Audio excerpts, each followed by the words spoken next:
दर्शक बंधु और खामारी भाई और बोनेरा अस्सलामु आलैकुम। प्रीति और शुभेच्छा जानिए शुरू करছি আপনাদের প্রিয় অনুষ্ঠান মেহেরপুরের কৃষি নতুন একটি পর্ব। দর্শক বন্ধুরা, আজকে আমি গোপালনগর গ্রামের হেমায়েতের গাড়ল নিয়ে কথা বলবো। তো পুরো ভিডিওটি জুড়ে আপনারা আমাদের সাথেই থাকুন। হেমায়েত একজন দক্ষ গাড়ল খামারি। তিনি অনেক পুরাতন একজন গাড়ল খামারি।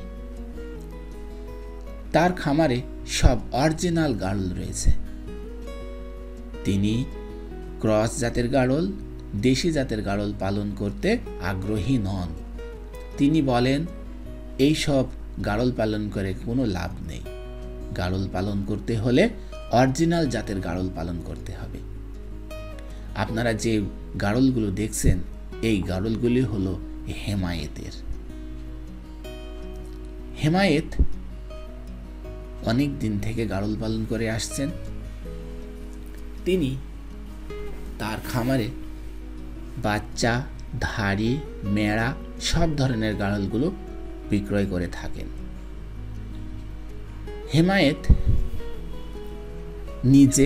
নিজের ছেলে এবং রাখাল দিয়ে গাড়লগুলোকে দেখাশোনা করেন।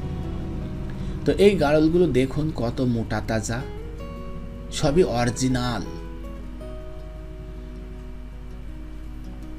তা গাড়লগুলো সারাদিন মাঠে চড়িয়েই নিয়ে বেড়ায়। গাড়লগুলো সবুজ জাতীয় ঘাস খায়। মাঠে, পুকুরের ধারে, বাগানে এদেরকে চড়িয়ে থাকেন। দর্শক বন্ধু ও খামারি ভাই বোনেরা দেখুন, হেমায়েতের রাখাল এই গাড়লগুলো চড়িয়ে নিয়ে বেড়াচ্ছে, পানি খাচ্ছে। গাড়লগুলো আগানে বাগানে ঘুরে ঘুরে এই খাবার খায়। দেখুন হেমায়েতের গাড়লগুলো একটি ফিল্ডে চড়ছে,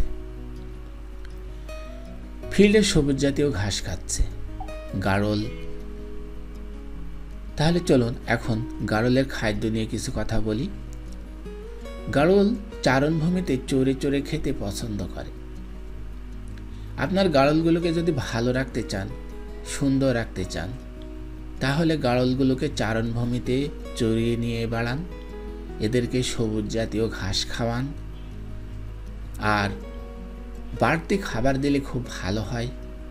বাড়তি খাবার হিসাবে এদেরকে দানাদার খাদ্য দেবেন, যেমন চুকুল, গম, ভুট্টা। এই ধরনের খাদ্যগুলো যদি আপনারা আপনাদের গাড়লগুলোকে দেন, তাহলে এরা আরও হেলদি এবং মোটা তাজা হয়ে উঠবে এবং বড় বড় ভালো লেজ লম্বাযুক্ত বাচ্চা উপহার দেবে। যদি আপনার খামারে বড় লেজযুক্ত একটি অরিজিনাল গাড়ল জাতের মেড়া থাকে তবেই দেবে, তার আগে দেবে না। তো দর্শক বন্ধু ও কৃষক ভাইয়েরা, আপনারা যারা নতুন করে খামার দেবেন, অবশ্যই গাড়লগুলো একটু ভালো জাতের নিয়ে খামার করার চেষ্টা করবেন। এতে আপনি লাভবান হবেন, ভালো একজন খামারি হয়ে উঠতে পারবেন। তো এই ছিল হেমায়েতের গাড়লগুলো নিয়ে ছোট্ট একটি প্রতিবেদন। তো আজকে এই পর্যন্ত। আপনারা ভালো থাকুন, সুস্থ থাকুন। আবারও নতুন কোনো ভিডিওতে দেখা হবে ইনশাআল্লাহ। আল্লাহ হাফেজ।